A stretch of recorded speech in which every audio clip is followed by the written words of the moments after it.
That's Yeah, right. so I seen like a question on Twitter, and it was like, name your favorite musical biopic, and I was kind of like at a loss, and people kept on using um like Ray and like what's love got to do with it. It was a black person now, so of course there's gonna be like a lot of black um people, black movies, and then I thought about it, and I actually seen in one of the replies somebody just posted a picture of this musician, and I thought about it, and I was like, like it's the one movie I'll watch, and I've seen it like, oh man, like too many times to count. But every time I see it, like the whole movie, it brings out like the same emotions as seeing it the first time, especially when like it's so real. Um, Mm. it's Selena. And they Oh actually, yeah, that's a good one. yeah, and they actually they have like a series on Netflix, like doing like a mini series, based on Selena's life, and it's brand new. Like, and it's a dramatic interpretation of it. It's not like a documentary, so it's not like something new. So I'm thinking of it. I'm like, it's probably gonna be like the movie. And I was just like, like I would love to watch it because like I'm aware of like the presence that Selena had and how talented she was and how beautiful of a person she was, both inside and out. And I would want to like support something like that, but I was like, damn, like I can't live through that again. You know what I'm saying? Like Mm. it's a very very like sad story. And the interesting thing about like Selena is like the interesting thing about her is like it came out like literally I think like one maybe 2 years after she passed away. So her family was like heavily involved. So I know it was like a really really like emotional project, and it was just like a great movie. I always think it's probably Jennifer Lopez's like best Mm. roles. Everybody was great in our film, and I love it. It's one of my favorite movies overall. But every time it gets to the end, and especially the Mm. fact that like they don't even Mm. show the lady Yolanda, I can't remember her name. They don't show her. Yeah, she was a fan club. She was like the fan club president or something like that, right? Yeah, yeah, yeah, and she was Something stealing like that. money from Yeah. her, and Selena was just she came to her to so that was the type of person that she was. Like she fired her, but she still felt like she could see the good in this person, even though this person like was stealing from her and stuff like that. She went to her to have a conversation to figure out what was going on.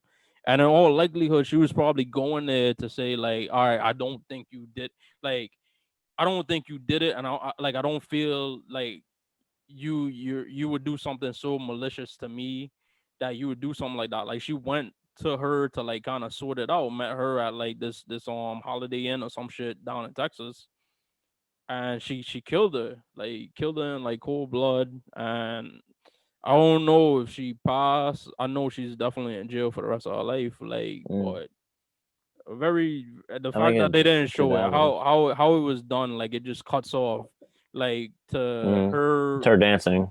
Yeah, it just cuts off to her going to meet her, and then the next scene you see is the lady in her killer like in the truck talking to like the police or some shit, like Mm. crying, these crocodile tears, like, oh, I killed my best friend, like I did me Mm. too, da da da da da, and like and then they play her dreaming over like the real footage and pictures of Selena, and like Selena, like the saddest part about it is like and it's weird in retrospect when you think of like these people that had these great lives before they were cut short. Like she was only like 20, like 22, 23 years old when she got killed. And she was so like and she's still like universally like loved. It's just like that's why that movie is like probably my favorite like biopic because it was very like emotional and it was a very like um passionately made film. Right. And the word that instantly came to my mind when you mentioned Selena is, um, I know it's tossed around a lot, but potential. Hmm. There was so much potential. Um, you think about this in American mainstream. This is the movie came out like '97. I think she was '95, where she was, she was murdered. Um, this is like right. This is pre like Latin explosion. Even in like that was a huge deal if you remember that. And like in like mainstream media, Hmm. um, you had it in music, especially music. But before that, you had like Cuban American Gloria Estefan was like the other Latin like presence in music. Yeah. You of course you have disco, disco of course, but then it's that came from like Latin roots disco, and also like the R&B too. But then before that, it was like La Bamba. La Bamba was the other biopic that came out in the '80s with Yeah, and the Richie interesting Valens. thing, I didn't the fact that we're talking about musical biopics. I also gotta add in the musical aspect to it. Like she actually Mm, was her father. Like if you watch them, it's an interesting story because like her father was a Mexican American in the 50s trying to become a like a doo-wop singer, and he had a doo-wop group, but mm, he was, the fact that they were Hispanic, they couldn't get gigs at white clubs, and the fact that they were doing doo-wop music, they couldn't get gigs at Spanish clubs. So mm, he quit his dream and then um started a family and um opened a restaurant with his wife, and the entertainment during people eating was his children, mainly Selena, but also her brother was on the guitar and her sister was on the drums. So her band was her family. um mm, and she started off like singing Spanish. She started off trying to sing like American music, and then her father told her like you'd really take off if you did music in Spanish, if you did Spanish music. And that's how she blew up. She became huge in the Latin American community through her Spanish music. And then she was so irresistible. She was such an irresistible force that she branched off and did and her before she died was it was her only like English album, and that's where you had Dreamin' mm. and all of her other great Yeah, pop. songs. Hmm. That's what I meant by potential. Like it could have been a crazy crossover. I even though she's American, like crossover talent.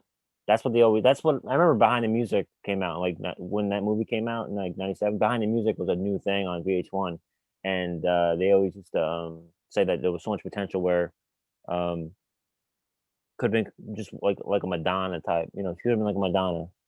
You know. So um, yeah, that's very interesting. The aspect with the father. Um, Great actor, by the way, but it reminded me a lot of Yeah, Jackson Edward 5. James almost underrated, Yeah, underrated. he's and of course, like he's always the go-to guy, like any type of like Mexican American or a Mexican movie. Hmm. He's like that role, and so I grew up every movie I've seen, like he's always like that figure. But it reminds me of like the Jackson 5, that figurehead, like the what is it, not Joe Jackson, Yeah, Joe Joe Jackson, yeah, Jackson. Joe Jackson. Yeah, but Selena's daddy wasn't whooping He, on them. oh yeah, I know. But just the idea of like crossover stuff, like of course Jackson 5 is way different. They would do like 7 shows a week at like strip clubs around the, Indiana, Detroit area. Um we all know the outcome of that. But I think Selena, well, that's a great choice. That's what which is interesting because like 20 years ago, that movie used to always be on like the movie channel. So I would watch that movie like once every couple of weeks. Mhm. Because back then there's no internet like that in the streaming thing. So you watch whatever was on the movie channels. Uh, if Can I jump into mine and we can like circle back later on? Yeah, go ahead, Okay. because everybody came back in, so I'm gonna have mine on mute till they like settle Okay. down. So check this out. So like I watched Selena all the time when it came out. I saw it in theaters. Um, It was Jennifer Lovez's coming out party as well. She was in like Money Train, but she was also in that, and then like Jack, which is another one. But it was like she was like coming out in the late '90s. Uh, so I saw that movie a lot, and my pick for musical biopic, it's not that type of movie. It's also someone who died young, but it was his own fault.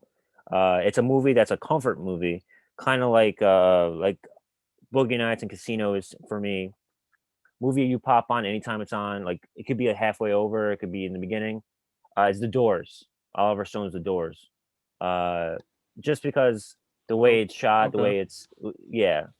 Um, I've seen I'm a pieces. I huge haven't seen the whole movie. oh yeah. Oh, you should check it out. But like it's interesting. Well, Selena came out a year and a half or a year, 2 years later after. This came out 20 years after uh he died. He's part of the 26 Club. Are you familiar with that? Yeah, Yeah. So yeah, yeah. like Jimi Hendrix, Janis Joplin, all of them. Yeah, Kurt Cobain, yeah, Kurt Cobain. yeah. All right, so That's I think what's your name too? that's why I was happy on my 28th birthday because I thought I would live fast and die uh, young. Not really, just playing. yeah, no, yeah. So and then I think the latest one is the British singer. I can't remember right now, but she had that great voice, that old retro voice. Um, Amy Winehouse was also like one of the last ones. But yeah, so like I like Oliver Stone. Uh, Val Kilmer, I'm a big Val Kilmer fan. And we also the whole cast. Michael Madsen is in it. Frank Whaley. Michael Madsen is underrated actor. Frank Whaley, another underrated indie actor from the '80s and '90s. And then Meg Ryan. I'm not a huge Meg Ryan fan, but she did a good job as like the girlfriend. She's like the on and off girlfriend that I think uh, they were together on and off. It's funny, like my dad, because also my father, like he listened to like classic rock in like the '90s, and like we would listen to like he liked doo wop, he liked '80s, like he liked the classic rock from like the '60s and '70s, and he also liked the early '80s stuff too. And the Yeah, Doors was always like thing, and I always assumed like oh yeah, the Doors and stuff. I remember like 10 years ago, he was like the song was playing in the car, and he goes, he was a real asshole, you know that, right? Like, he was an ass. Yeah, he was a dick. He was a schmuck. Jim Morrison, like yeah, he like was the type of guy like. But again, he was a guy who had personal issues growing up, and then he just like fled to L.A. Um, he was on the whole like most of his lyrics are just like Nietzsche like rip-offs and shit like that. Um, but again, you got to remember he was young too. He was like 20.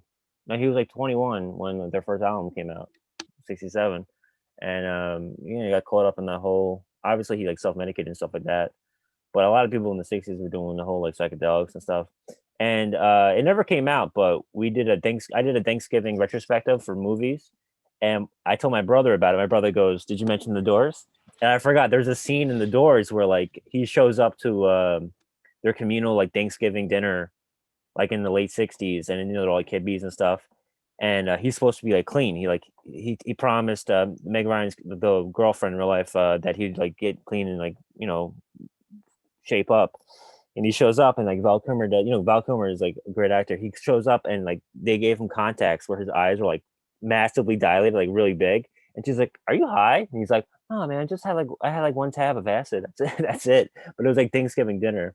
Uh, so I know like it's a true story and stuff, but it's one of those movies that's like a comfort movie, popping on over the years.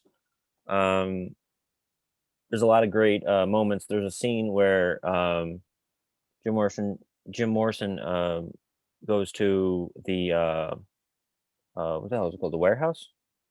Andy Warhol's factory? I should know this. I met Lou Reed. So yeah, it was like the Andy Warhol's like factory or warehouse. I don't know. I forget what it's called. There's a Yeah, couple of them, but mhm. this is a place. It was an art It house. was Yeah, it like was an art Pittsburgh. collective. Pittsburgh was like his spot too, right? Well, no, he started in Pittsburgh and Yeah. then he moved to New York. He's actually one of the biggest people in Pittsburgh, as you know. So there's a scene where like they go in. It's a Velvet Underground. Um, and who plays him again? It's a really good cameo. Someone plays Andy Warhol, and it's Crispin Glover plays Andy Warhol, and Hmm. it's a really interesting. I like the performances. It's not really the story. It's edited well. Screenplay is okay. I like the performances. Um, and it's one of those movies where it has no deeper meaning than just like a good movie. You know, I know a lot of people would bring up, like you mentioned, a lot of movies like Ray and stuff like that, where it has like a.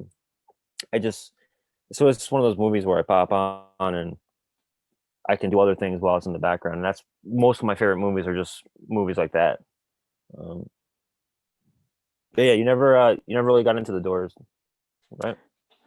No, not even I never got into it. I just like like you said, you pop in like random times and still watch it. Like every time I've seen it from like a different point in Mm. the movie. So I seen it like from the end, I seen it from the middle. I think I seen like the part when they the Ed Sullivan show, like they had that whole Yeah, part. yeah, Yeah, so like yeah. I'd never seen the whole. Producers like, you're never gonna play the Ed Sullivan Show again, and he's like, hey man, we just played the Ed Sullivan Show like that. It's just Mhm. kind of like an embellishment. Have you heard that story? Because it's like Yeah, I four read up years after on the it. Beatles. Yeah, I read up You on Ed know? Sullivan and his beefs with artists and stuff like that. And yeah, I read Well, the part about the Doors. Yeah, so I have a vague understanding of the real story of what the story was. Yeah. he had Elvis where they shot from the top up, which was like didn't show his legs, and that was a big deal for one person would have TV in like the fucking block, and people would like watch. Because he was doing So colored people yeah, I was dances. Because well, hey, he he stole we could do an Elvis thing. he stole all our stuff We could do from an Elvis like thing. Chuck Berry and Little Richard. Yeah, so I And want to get into he Elvis didn't want because I the changed my black. mind. He didn't want the white children of America to be like fascinated by it. I want to. We can talk about Elvis one time. I'm big into production, film production. So it took 10 years to make. It was in the development hell, which is a term used for something that like gets shelved. Like a project is like a script gets written, screenplay gets written, then they shelve it, and then they get a director, and then he drops the project, and then someone else picks it up. You might have like Batman in '89 was supposed to be Bill Murray, like in Hmm. '84. That got shelved. So this was 10 years. It was Brian De Palma was linked to it, then Scorsese, somebody else, and then Oliver Stone took it on, and he always said, "Oh, I had like a personal experience because when I was in Vietnam, I heard the Doors for the first time, and that's how he talks."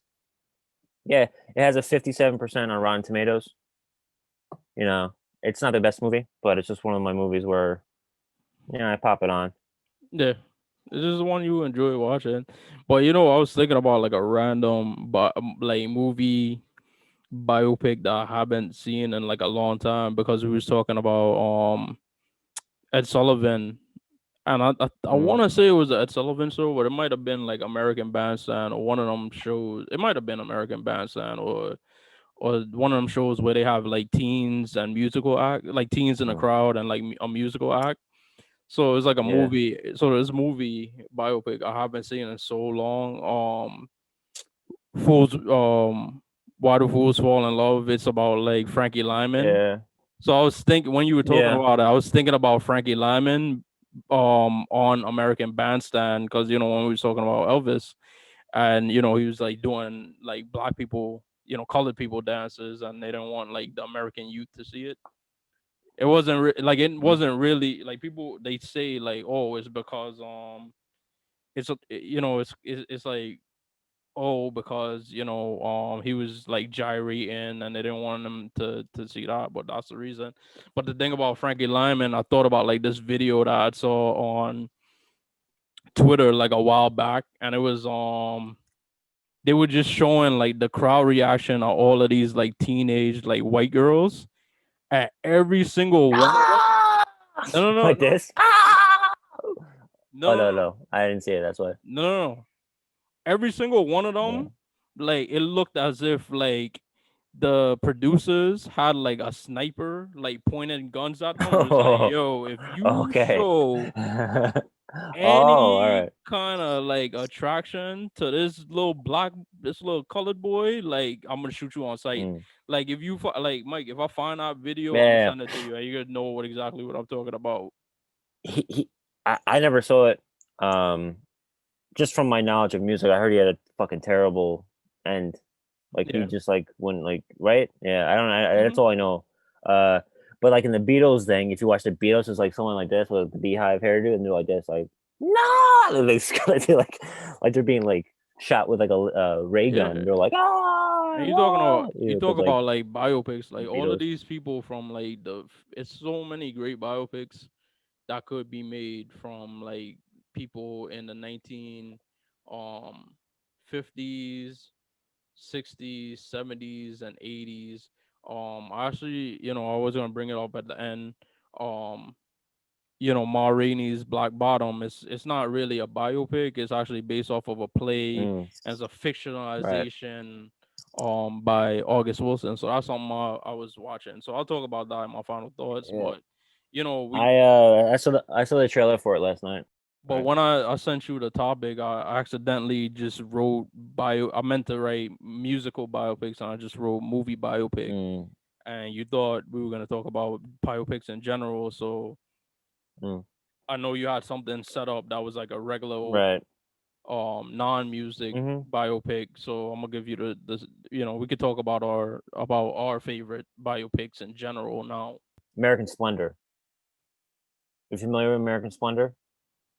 Okay, so No. it's a biopic. It's a abstract biopic of a underground comic writer from the '80s, Harvey Okay. Picar, and he was a guy who was on like Letterman all the time in the '80s and came back in the '90s. But he was like, very aggressive and everything. But it was an underground comic where it wasn't like superheroes or anything. It was him just talking about like everyday life, and it was like illustrated by different like from like different like underground like Mad Magazine and like Crack Magazine. They had those like Ren and Stimpy, like, how it's like weird humor, like weird like drawn. Hmm. Um, yeah, so Harvey Picar, he was he was already like middle aged, and he lived in Ohio, and he just had like like interesting muses about life. He was played by Paul Giamatti, but they would also show like real life footage, like when he was on Letterman, in these like really heated situations. They use the real footage because like how do you gonna like? It's not like Man on the Moon where like they shot it over again. They Yeah. show the real footage in the movie, yeah, because it's like more powerful. And then they would have not like they would have interludes in between different stages of like his life, and the real Harvey Picar would be on it, and he'd be like, hey, it was breaking the fourth wall. And I keep every episode. I gotta say meta. So he would break the fourth wall and be like, ah, Paul Giamatti. Paul Giamatti played him, and he'd be like, Paul, you're not doing it right. Like he would like kind of like talk about this is what really happened and things like Hmm. that. Um, yeah, so it's like '70s and '80s, primarily in the '80s. He kind of was like a character on like Letterman and like MTV. He had a friend who became kind of popular after Revenge of the Nerds came out. He was kind of like I think he was actually like autistic, I think, but like he was able to like create a name for himself on like a lot of the pop culture stuff in the '80s and the whole like nerd thing. So he was like it was kind of like a prevalent. It was kind of like a popular thing at the time. Plus, I like comics and everything, but like it's very interesting if you ever go back and read the comics. It Hmm. would just be like a couple of panels and he worked he was like a clerk in medical he was a medical he was a clerk at a medical facility and he had coworkers that he would just write about and like his coworkers didn't even know that he was writing these comics about them and It's just fascinating. I would check it out. It's they use they shoot, they use the real footage. They have scenes where it's like on a stage where it's the actor and the real Harvey Pekar are like talking to each other, and then they have the actual illustrations, and then they work in like they reshoot the panels from the comics in the film. Um, it's an indie movie. It came out in 2003 actually, and I used to watch it all the time. I like Paul Giamatti; he's a great actor. Um, it's a nice film. Uh, it's like outsider, fringe people. Um, and then another thing I had, um, we love me and you both like mob movies, right? Yeah. Can we say establish that? People could say like Goodfellas is a biopic, but I'm gonna say I also had Donnie Brasco. I'm a big fan of Donnie Brasco. Yeah, that's Joe. The Stone, If Joel was here, that would have probably been his pick because he loves yeah. Danny So yeah, Brasco. Joseph Stone. The whole Johnny Depp plays him. Michael Madsen again, who's indoors. Um, Al Pacino. My God, I think I bring that up all the time. Where like I say to my brother when I'm about to go to work and I don't want to go to work, or if I go in for someone, and I do the whole thing where I take off all my thing. Remember Al Pacino like takes off all his stuff because he knows he's about to get whacked. Hmm. That scene where he takes off all his stuff. I was just great performance by Al Pacino. Uh, it's like the opposite of usually he plays like a powerful character. He plays Michael Corleone. He plays Scarface. But this one he plays a lowly, like a wise guy type guy. A guy who's like they're breaking parking meters to get quarters and stuff. Hmm. Like he's like that's one of the characters in that sense. Like he played like Dog Day Afternoon, who's kind of like a fringe like, loser guy. But I think it's a great performance by Johnny Depp. We talked about Johnny Depp multiple times in the last 6 months on our show. I think he's underrated actor. Right? You would agree, right? He's underrated. He's not just the freaking pirate guy. Yeah, he's an artist. Mhm. Yeah. So so those three movies came into my mind when I thought about it today. Do you have a non-musical biopic? Yeah, my favorite non musical or my favorite um biopic about a uh um famous. I feel weird saying famous, but like a prolific person is um Malcolm X because I don't know if I've said it on this show before, but Mhm. the autobiography of Malcolm X was like the first um book I haven't read that I that. read. Like the first like really long book that I read is like 600, 700 pages, and I read Mm, I read it cover to cover, and I was just impressed by his whole life. And I actually had seen the I actually seen a movie before I read the book. And when you read the book, as interpreted to Alex Haley, which was he actually was doing it up until the point that he died, so um it was kind of finished like um posthumously by mm, Alex Haley based off of like notes that he had. And if you read the book and watch the movie, like you would almost think that like the book was like a novelization of the movie, because like I have my feelings on Spike Lee, but I still recognize him as like a great filmmaker. And like the interesting thing about him was that he wanted to do the Malcolm X movie, and they were going to do a Malcolm X movie, and it was going to be um directed by Norman Jewison, who did In the Heat of the Night. And Spike mm, Lee, put his foot down, and I think he got together with like Martin Scorsese and a couple of different guys and really made a push for the film to be directed by an African American director. And I think it's a really long movie, and like I said, it's based off of a book that was like 600-700 pages long, and it's like I think like they fit like 95% of the things that were in that book into that movie. So that's why, and so that movie is probably my favorite non-musical biopic. Yeah, I didn't even mention Denzel's performance, and he should have won. That he should have won Best Actor for that, Hmm. and they gave it to him like 10 years later. That's Yeah, kind of like, everyone argues that it's like a collective. It's like ironically, a like it's they kind of give you these